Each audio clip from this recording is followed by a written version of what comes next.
नमस्कार दोस्तों। स्वागत है आपका हमारे यूट्यूब चैनल सरकारी चैंपियन में। तो दोस्तों, आज हम बात करने वाले हैं इंडियन आर्मी की तरफ से एक बहुत ही शानदार वैकेंसी आई है, जिसमें आपका बिना एग्ज़ाम दिए हुए आप ऑफिसर लेवल तक का पोस्ट आप अचीव कर सकते हैं।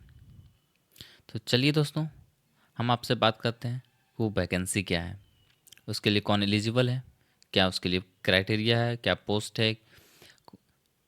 तो इंडियन आर्मी की तरफ से एक ऑफिशियल नोटिफिकेशन जारी किया गया है। चलिए हम आपको ले चलते हैं उस नोटिफिकेशन के पीडीएफ पे। तो दोस्तों, देख पा रहे हैं ये आपका वो पीडीएफ है, जिसमें आप देख पा रहे हैं कि application are invited from eligible unmarried male engineering graduate for 140 second technical graduate course.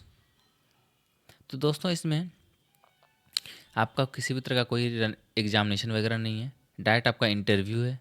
और इसमें सबसे अच्छा यानी कि कह सकते हो सुनहरा अवसर है उनके लिए जो ग्रेजुएट हैं, और साथ ही इंजीनियरिंग ग्रेजुएट जो हैं उनके लिए। और उनके लिए एक बेनिफिशियल ये है कि अगर वो फाइनल ईयर में भी हैं तो भी वो यहाँ पे एलिजिबल हैं। तो चलिए दोस्तों, आगे हम बात करते हैं। तो उनका जो एज लिमिट है वो क्या क्या रहने वाला है, तो 20 से 27 ईयर्स। और ये जो एज है वो कैलकुलेट किया जाएगा 1 जनवरी 2026 के बेस पे। चलिए आगे हम बात करते हैं दोस्तों। इसमें कुछ एक स्पेशल नोट है, जिसमें बोला गया है कि अगर मिसमैच इन स्ट्रीम, अगर आपका स्ट्रीम में मिसमैच अगर होता है तो आपका जो कैंडिडेचर है वो कैंसिल कर दिया जाएगा। या तो फिर वेरिएशन इन नेम, अगर आपका नाम में भी किसी तरह का कोई वेरिएशन अलग अलग पाया गया तो आपको यहाँ से कैंसिल कर दिया आपका कैंडिडेचर। यानी कि जैसे कि इसमें बोला है कि नेम मेंशन ऑन एजुकेशनल और एजुकेशनल डॉक्यूमेंट्स, यानी कि आपका जो नाम है सेम सर्टिफिकेट पे, अगर इसे मैट्रिक में कुछ और है, इंटर में कुछ और हो गया, ग्रेजुएशन में थोड़ा सा कुछ मिसमैच हो गया, तो इस वजह से आपको यहाँ पे आपका जो कैंडिडेचर है उसको कैंसिल माना जाएगा। और एक इम्पॉर्टेंट नोटिस ये है कि carry off degree, provisional degree and marksheet, यानी कि जब वहाँ पे जाएंगे इंटरव्यू में एसएसबी के लिए, तो आप वहाँ पे अपना प्रोविजनल डिग्री, या तो डिग्री का जो आपका प्रोविजनल, या तो फिर सर्टिफिकेट मार्कशीट, जो भी है दोनों में से कोई एक लिख जाएंगे। तो दोस्तों, आगे हम बात करते हैं। नेक्स्ट आपका है, आपको जो मिनिमम यहाँ पे फिजिकल स्टैंडर्ड क्या है। जैसे कि आप देख पा रहे हैं, आपको यहाँ पे रनिंग करवाया जाएगा 2.4 किलोमीटर का, जिसके लिए आपको समय दिया जाएगा 10 मिनट 30 सेकंड का। इसमें आपका 40 पुशअप्स हैं, 6 पुलअप हैं, और 30 सीटअप हैं। और इसमें से 30-30 का 2 सेट आपका स्क्वाट है। और फिर आपका लंग्स के लिए 10 करके 2 सेट का आपका यहाँ पे रिपीटिशन है।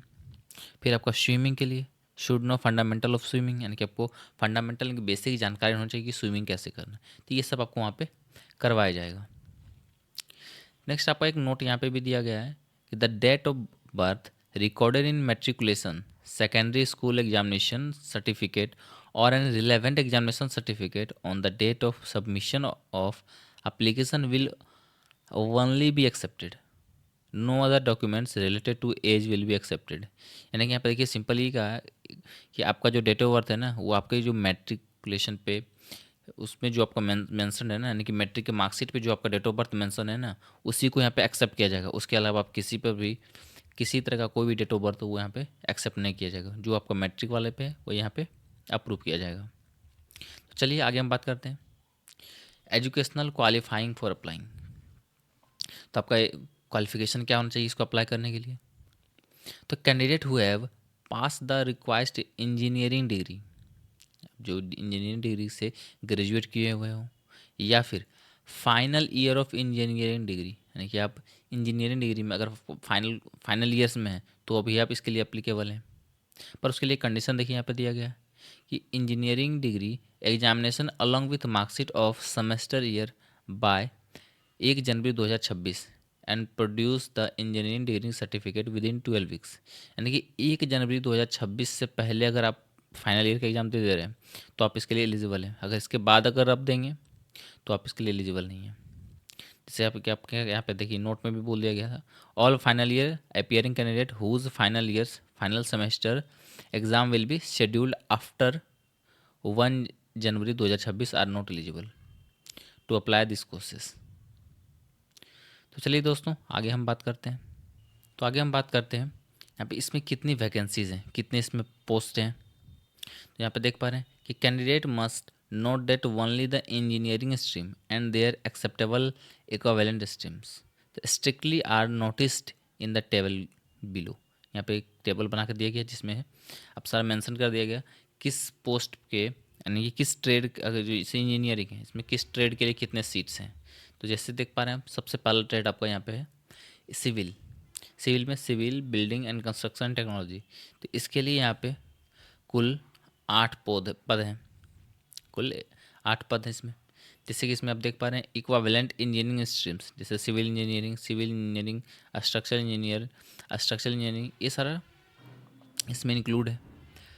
और आगे हम बात करते हैं अब जो कंप्यूटर साइंस से किए हैं तो उसके उनके लिए यहाँ पे कुल 6 पद हैं। जैसे इनमें computer engineering, computer science, computer technology, ये सारा स्ट्रीम उनका है। नेक्स्ट आपका है जिनका ऐसे कोर इंजीनियरिंग स्ट्रीम, इसके लिए यहाँ पे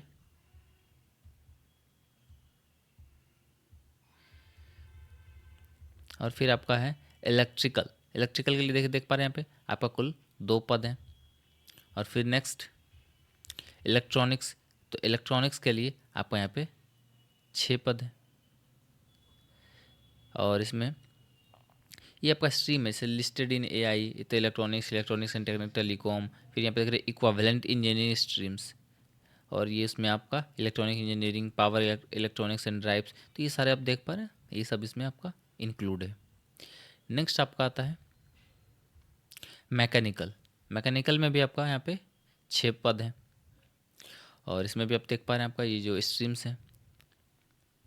नेक्स्ट आपका है ये मिसलेनियस इंजीनियरिंग स्ट्रीम्स। इसमें कुछ मिसलेनियस हैं, जैसे इसमें आर्किटेक्चर है, प्लास्टिक टेक्निशियन है, और रिमोट सेंसिंग है, बैलिस्टिक्स हैं, बायोमेडिकल इंजीनियरिंग है। तो इसके यहाँ पे कुल 2 पद हैं। तो इस तरह से ये आपका टोटल वैकेंसी यहाँ पे 30 पदों पे है, 30 पद पे है। चलिए दोस्तों आगे हम बात करते हैं इस नोट में कि these vacancies are tentative and may be change और reappropriated depending on the organisation required. तो यहाँ पे ये कह रहा है कि जो वैकेंसी है इसके जो नंबर ऑफ सीट है वो टेंटेटिव है, बढ़ भी सकती है। तो चलिए दोस्तों आगे हम बात करते हैं इसके सिलेक्शन प्रोसीजर पे। इसमें आपका सिलेक्शन कैसे होगा। तो इसमें सिलेक्शन के लिए सबसे पहले फर्स्ट चरण, यानी कि बोल सकते हैं इसका सबसे पहले आपका शॉर्ट लिस्टिंग ऑफ एप्लीकेशंस। जो इसमें फॉर्म फिल होगा उसमें सबसे पहले एप्लीकेशन का शॉर्ट लिस्ट किया जाएगा, जिसमें से आप देख पा रहे हैं कि जो integrated HQ of MOD army reserve the right to shortlist applicants. इनके पास ये राइट्स हैं क्या, एप्लीकेशन को शॉर्ट लिस्ट करना और कट ऑफ फिक्स करने का, fix cut off percentage of marks of engineering discipline stream without assigning any reason, and the cutoff will be applied in each stream, and cumulative percentage of the marks obtained by the candidature up to the final stream, and final semester year studying candidate will be provisionally allowed to appear in SSB subject to condition। आप यहाँ देखिए condition क्या दे दी है, यानी कि इसमें जो cut off decide किया जाएगा आपके मार्क्स के ऊपर, और ये इसके जो बोर्ड मेंबर होंगे वो डिसाइड करेंगे। जैसा कि आप इसमें देख पा रहे हैं कि their cumulative percentage of marks up to 6 semester और 3rd year of the engineering up to 8th semester या फिर 4th year of the B agriculture, यानी कि B architecture, and up to 2nd semester और 1st year of the MSc is noticed equivalent stream discipline is not below the approve cut off percentage in their respective streams. ये देखिए यहाँ पे clear हो गया। Next आपका है कि आफ्टर डिक्लेरेशन के बाद में यहाँ पे of final results the commutative percentage of marks up to final semester of degree course will also be not less than the approved cutoff percentage and failing which the candidature will be cancelled। यानी कि इसमें जो cut off provide किया जाएगा उस cut off से अगर आपका मार्क्स लेस है तो आपको यहाँ पे अप्रूव नहीं किया जाएगा, आपका कैंडिडेचर जो है वो कैंसिल कर दिया जाएगा। तो चलिए नेक्स्ट आपका है सेंटर अलॉटेड। जब आपका शॉर्ट लिस्ट यहाँ पे हो जाएगा, शॉर्ट लिस्ट होने के बाद आपको सेंटर अलॉट किया जाएगा। तो यहाँ पे देख पा रहे हैं the centre allotment will be intimated to the candidate view their emails, यानी कि आपको ईमेल के माध्यम से। And after allotment the selection centre candidate will have to log in the website and their SSB dates. और फिर जब यहाँ पे आप शॉर्ट लिस्ट हो जाएंगे तो आपको यहाँ पे एसएसबी के लिए जो डेट है वो आपको ईमेल पे सेंड कर दिया जाएगा कि आपका सेंटर कहाँ पे अलॉट हुआ है। यानी कि आपका जो कॉल लेटर है एसएसबी इंटरव्यू के लिए वो आपको इशू कर दिया जाएगा इसके रिस्पेक्टिव में, ये जो सिलेक्टेड सेंटर्स हैं, और वो आपको ईमेल के माध्यम से आपको यहाँ पे इन्फॉर्म कर दिया जाएगा। नेक्स्ट है दोस्तों candidate will B put through 2 stage selection procedure, यानी कि आपको यहाँ से 2 स्टेज में होकर गुजरना पड़ेगा। जैसे कि फर्स्ट स्टेज क्या है कि those who fail in first stage will be return on the same day. अगर फर्स्ट स्टेज से कोई अगर फेल हो जा रहा है तो उसी दिन रिटर्न हो जाएंगे। During of SSB interview in 5 days, यानी कि आपका यहाँ पे जो ये जो एसएसबी का इंटरव्यू चलेगा वो 5 डेज़ का होगा। And details of the same are available at the official website of director general of the recruiting, यानी कि इस वेबसाइट पे, यानी कि इसका इंडियन आर्मी का जो ऑफिशियल वेबसाइट है इस पर, और बाकी के सारे डिटेल्स में अवेलेबल है। सेकेंड आपका है कि this will be followed by the medical examination for the candidate who get recommended after stage 2। तो यहाँ पे जो स्टेज 2 अगर कंप्लीट हो जाता है उनके उसके बाद आप आएंगे आप मेडिकल में। तो नेक्स्ट आपका है कैंडिडेट रिकमेंडेड बाय एसएसबी। अब जिनको जो कैंडिडेट को रिकमेंड कर दिया जाएगा एसएसबी के द्वारा and declared medically fit and will be issued joining letter. अब जो मेडिकली फिट हो जाएंगे फिर उनको ज्वाइनिंग लेटर वहाँ पे सिंपली उनको प्रोवाइड कर दिया जाएगा। तो दोस्तों फाइनली जो कैंडिडेट मेडिकली फिट हो जाएंगे उनको देख पा रहे हैं यहाँ से बोला जा रहा है कि candidate recommended by SSB declared medically fit will be issued joining letter for training in order of merit. तो मेरिट के ऑर्डर पे आपको यहाँ पे ट्रेनिंग के लिए भेजा जाएगा जो भी कैंडिडेट मेडिकली फिट हो जाएंगे। तो चलिए आगे हम बात करते हैं। The proceeding of medical board are confidential are and will not be divulged to anyone. Directorate General of Recurring has no role to play in any medical board and procedure advised by competent medical authorities will be strictly adhered। तो दोस्तों इसमें ये कहना चाह रहे हैं कि जो मेडिकल बोर्ड की यानी कि कार्रवाई जो होगी वो गोपनीय रखी जाएगी और किसी को भी ये नहीं बताई जाएगी। और जो भर्ती महानिदेशालय की जो किसी भी मेडिकल बोर्ड में कोई भूमिका नहीं है और सक्षम चिकित्सा पदाधिकारी जो भी है उनके द्वारा बताई गई प्रक्रिया का सख्ती से पालन किया जाएगा, वो इस नोट में मेंशन किया गया था। चलिए दोस्तों आगे हम बात करते हैं आपका जो ट्रेनिंग है वो कैसा होने वाला है। तो देख पा रहे हैं यहाँ पे कि selected candidate will be detailed for training at Indian Military Academy Dehradun according to their position. यानी कि आपको जो सिलेक्टेड कैंडिडेट होंगे उनका डिटेल ट्रेनिंग जो है के लिए उनको इंडियन मिलिट्री एकेडमी आपको देहरादून आपको भेज दिया जाएगा और अकॉर्डिंग टू देयर पोजीशन उनके पोजीशन के according in final order of merit engineering stream wise आपका यहाँ पे सब अवेलेबल जो वैकेंसीज है subject to meeting all eligibility criteria, यानी कि जिस पोस्ट के लिए आप जिस सब्जेक्ट के थ्रू आप यहाँ पे आप आए हैं उस अकॉर्डिंग सबका यहाँ पे ट्रेनिंग होगा। और ये आपका जो ट्रेनिंग है वो लगभग 12 मंथ का होगा। नेक्स्ट आपका दोस्तों candidate will never be allowed to marry during the period of training. अगर आपका ज्वाइनिंग सिलेक्शन हो गया, सिलेक्शन होने के बाद वहाँ पर ट्रेनिंग पे गए, तो यहाँ पे देखिए नोट में साफ साफ बोला गया है कि आप अपने ट्रेनिंग के दौरान आप शादी नहीं कर सकते हैं और भी allowed to live in the parents और गार्जियंस, और ट्रेनिंग के दौरान ना ही आप अपने पेरेंट्स या गार्जियन के साथ रह सकते हैं। तो candidate must not marry until they complete the full training at the Indian Military Academy Dehradun, यानी कि इस देहरादून में कि आपको जो 12 मंथ का जो ट्रेनिंग है इस दौरान आप शादी नहीं कर सकते हैं तब तक। A candidate if he marries while under training, तो she will discharge and will be liable to refund all expenditure incurring on him by the government.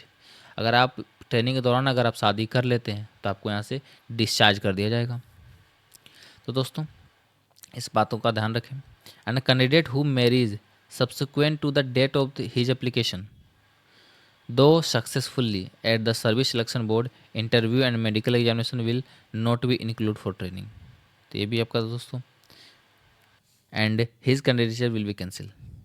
तो सिंपली बात यहाँ ये रखना है दोस्तों कि जब तक आपका ट्रेनिंग कंप्लीट नहीं हो जाता है फॉर्म फिल करने के बाद से, उस बीच के में आप शादी नहीं कर सकते।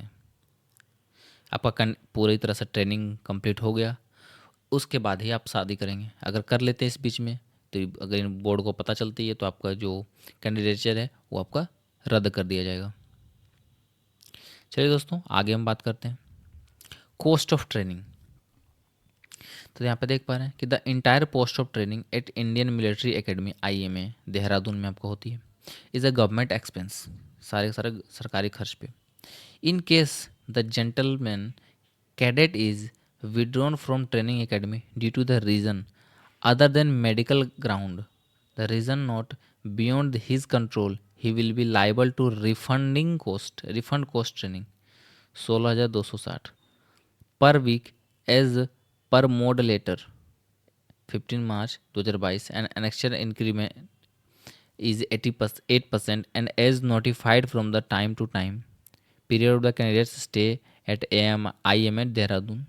The cost of training borne by state will be recovered from candidates withdrawing or personal reason। तो दोस्तों इन इस नोटिफिकेशन में कॉस्ट ऑफ ट्रेनिंग में देखिए यहाँ पे साफ साफ बोला जा रहा है कि इंडियन मिलिट्री की तरफ से ये जो ट्रेनिंग कॉस्ट है पूरा का पूरा ये जो खर्च है वो सरकार उठाती है। और इस केस में किसी कारणवश अगर जो भी जेंटलमैन जो कैडेट है उनको मेडिकल ग्राउंड या उनके नियंत्रण से परे अन्य कारणों से अगर प्रशिक्षण अकादमी से वापस ले लिया जाता है तो उन्हें ये जो मॉडल नंबर आप देख सकते हैं ये 16/1/2017 DGS सेकेंड के तहत उन्हें इनकी जो मार्च 2022 के तहत उन्हें अनुसार ये प्रति सप्ताह 16,260 की दर से प्रशिक्षण की जो लागत है वो उनको वापस करनी होगी। आगे आपका है कि जो एनुअल इंक्रीमेंट यानी कि आपका वार्षिक जबकि जो वार्षिक वेतन है वो 8% वृद्धि होती है और समय समय पर अधिसूचित की जाती है। तो राज्य द्वारा वहन की गई ये प्रशिक्षण की जो लागत है वो व्यक्तिगत कारणों से वापस लेने वाले उम्मीदवार से वसूल की जाएगी। तो चलिए दोस्तों आगे हम बात करते हैं इसमें क्या क्या आपका जो टर्म एंड कंडीशन है।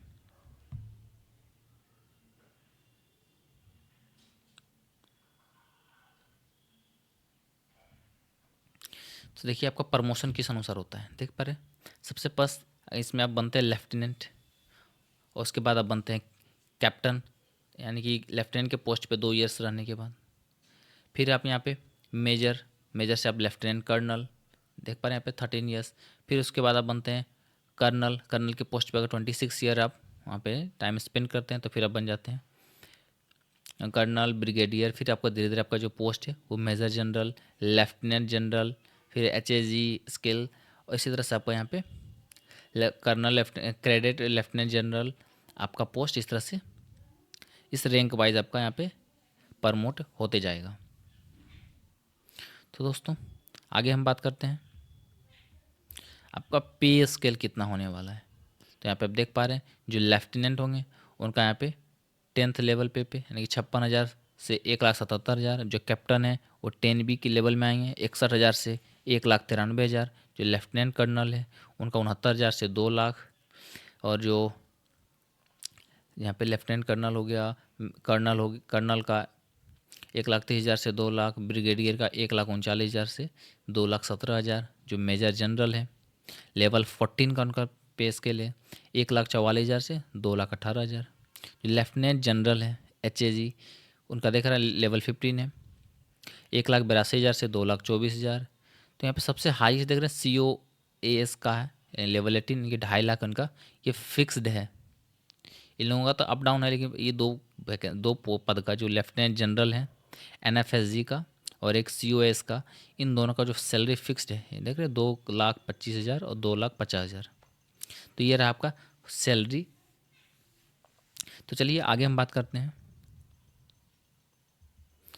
मिलिट्री सर्विस पे, MSP, यानी कि military service pay to the officers from the rank of lieutenant to bring.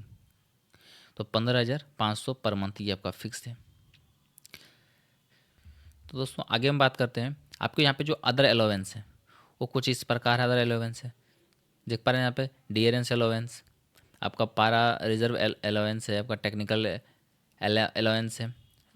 ये पर मंथ आपका ये अलाउंस आपको दिया जाता है। उसके बाद आपका है यहाँ पे TADA, जो देख रहे हैं रिस्क और हाई अकॉर्डिंग आपका यहाँ पे ये आपका जो सैलरी में इंक्रीमेंट होगा एरिया के ऊपर। इस ऑफिसर है उनका 31,250, flying allowance, Marcos and chariot allowance, special force allowance, ये आपका कुछ अलाउंस एक्स्ट्रा अलाउंसेस है हाई, मीडियम और लो करके। नेक्स्ट आपका है, आप इसी तरह से आप देख सकते हैं मीडियम वाले का किस तरह से इंक्रीमेंट होता है और ये लो वाले का। नेक्स्ट है दोस्तों आपका यूनिफॉर्म अलाउंस। तो उसके लिए आपको पर ईयर 25,000 ये आपको दिया जाता है, ये यूनिफॉर्म अलाउंस है। उसके बाद आपका है दोस्तों ट्रांसपोर्ट अलाउंस। आपको ट्रांसपोर्ट अलाउंस के लिए आपको 7,200 प्लस DA आपको यहाँ पे, या फिर किसी अदर प्लेसेस पे हैं तो आपको 3,600 प्लस DA आपको यहाँ प्रोवाइड किया जाता है। और यहाँ पे आप देख पा रहे हैं कि कहाँ पे आपका किस सिटीज़ में आपका हायर TPT, ये हायर TPT सिटीज़ हैं और ये नॉर्मल जो है आप यहाँ पे देख पा रहे हैं। नेक्स्ट आपका है चिल्ड्रन एजुकेशन अलाउंस। अगर आप ज्वाइनिंग के बाद अब अगर आप फैमिली के साथ रह रहे हैं तो आपके बच्चे के लिए यानी कि लगभग 2,812 रुपये पर मंथ आपको यहाँ पे प्रोवाइड किया जाता है। फिर यहाँ से हॉस्टल सब्सिडी है 8,000 पर मंथ आपका पर child for 2 eldest serving only from 3 classes before class 1 to 12th। ये आपका फैसिलिटीज़ है दोस्तों। और यहाँ पे आर्मी ग्रुप इंश्योरेंस फंड भी यहाँ पे अवेलेबल है। तो दोस्तों उम्मीद है ये जानकारी आपको पसंद आई होगी। तो इस वैकेंसी से संबंधित और भी किसी तरह का अगर आपको कोई समस्या है या किसी तरह का कोई प्रश्न है तो आप हमारे कमेंट बॉक्स में ज़रूर पूछें। वीडियो अच्छी लगी तो लाइक करें, चैनल को सब्सक्राइब करें और इस अपडेट को अपने दोस्तों के साथ शेयर करें। तो मिलते हैं अगले वीडियो में, तब तक के लिए ऑल द बेस्ट, धन्यवाद, जय हिंद।